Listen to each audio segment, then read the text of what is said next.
Cari fratelli e sorelle, buongiorno.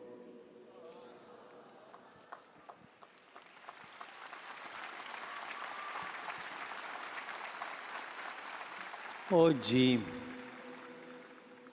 come le previsioni del tempo erano un po' insicuri e si prevedeva la pioggia, questa udienza si fa contemporaneamente in due posti. Qui noi in piazza e 700 malati nell'aula Paolo VI che seguono l'udienza nel maxischermo. Tutti e due siamo uniti, salutiamo loro con un applauso.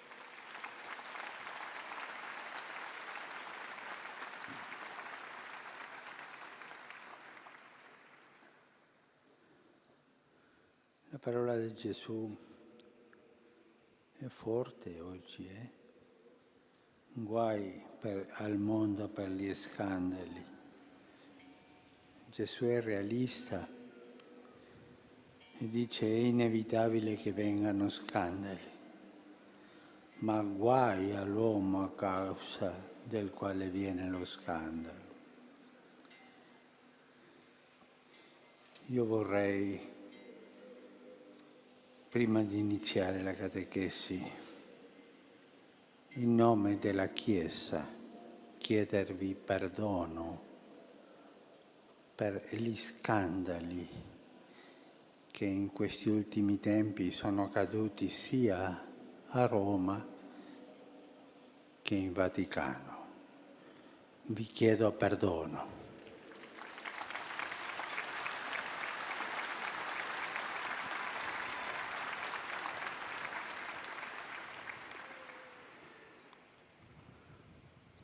Oggi rifletteremo su un argomento molto importante, le promesse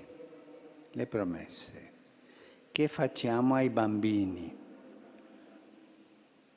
Non parlo tanto delle promesse che facciamo qua e là durante la giornata per farli contenti o per farli stare buoni, magari con qualche innocente trucchetto, ma ti do una caramella, queste promesse, per invogliarli ad impegnarsi nella scuola o per dissuaderli da qualche capriccio. Parlo di altre promesse, delle promesse più importanti, decisive per le loro attese nei confronti della vita, per la loro fiducia nei confronti degli esseri umani, per la loro capacità di concepire il nome di Dio come una benedizione. Sono promesse che noi facciamo loro. Noi adulti siamo pronti a parlare dei bambini come di una promessa della vita. Tutti diciamo, i bambini sono una promessa della vita. E siamo anche facili a commuoverci dicendo ai giovani che sono il nostro futuro, è vero. Ma mi domando a volte se siamo altrettanto seri con il loro futuro, con il futuro dei bambini e con il futuro dei giovani. Una domanda che dovremmo farci più spesso è questa: quanto siamo leali con le promesse che facciamo ai bambini facendole venire nel nostro mondo? Noi le facciamo venire al mondo. E questa è una promessa. Cosa le promettiamo loro? Accoglienza e cura, vicinanza e attenzione, fiducia e speranza sono altrettante promesse di base che si possono riassumere in una sola: amore. Noi promettiamo amore, cioè l'amore che si esprime nell'accoglienza, nella cura, nella vicinanza, nell'attenzione, nella fiducia, la speranza. ma la grande promessa è amore.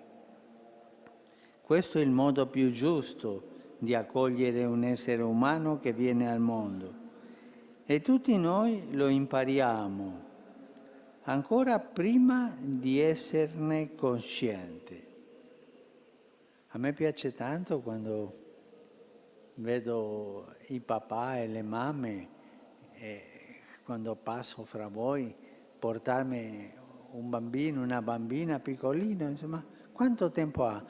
3 settimane, 4 settimane, ma e cerco che il Signore la benedica. Questo si chiama amore anche.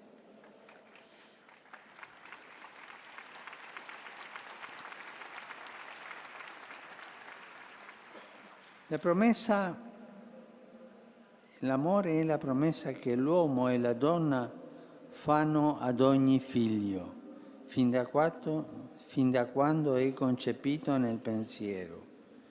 I bambini vengono al mondo e si aspettano di avere conferma di questa promessa. Lo aspettano in modo totale, fiducioso, indefesso. Basta guardarli in tutte le etnie, in tutte le culture, in tutte le condizioni di vita. Quando accade il contrario, i bambini vengono feriti da uno scandalo insopportabile, tanto più grave in quanto non hanno i mezzi per decifrarlo. Non possono capire cosa succede. Dio veglia su questa promessa fin dal primo istante. Ricordate cosa dice Gesù? Gli angeli dei bambini rispecchiano lo sguardo di Dio e Dio non perde mai di vista i bambini. Guai a coloro che tradiscono la loro fiducia, guai. Il loro fiducioso abbandono alla nostra promessa che ci impegna fin dal primo istante, ci giudica. E vorrei aggiungere un'altra cosa con molto rispetto per tutti, ma anche con molta franchezza.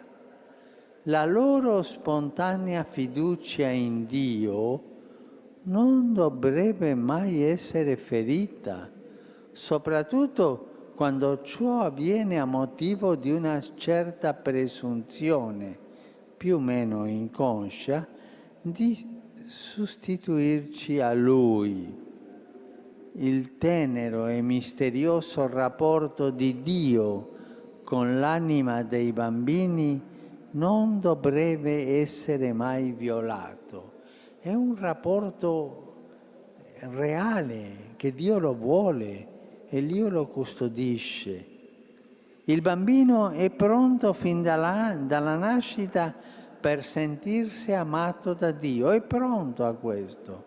Non appena è in grado di sentire che viene amato per se stesso, un figlio sente anche che c'è un Dio che ama i bambini. I bambini appena nati incominciano a ricevere in dono, insieme col nutrimento e le cure, la conferma delle qualità spirituali dell'amore.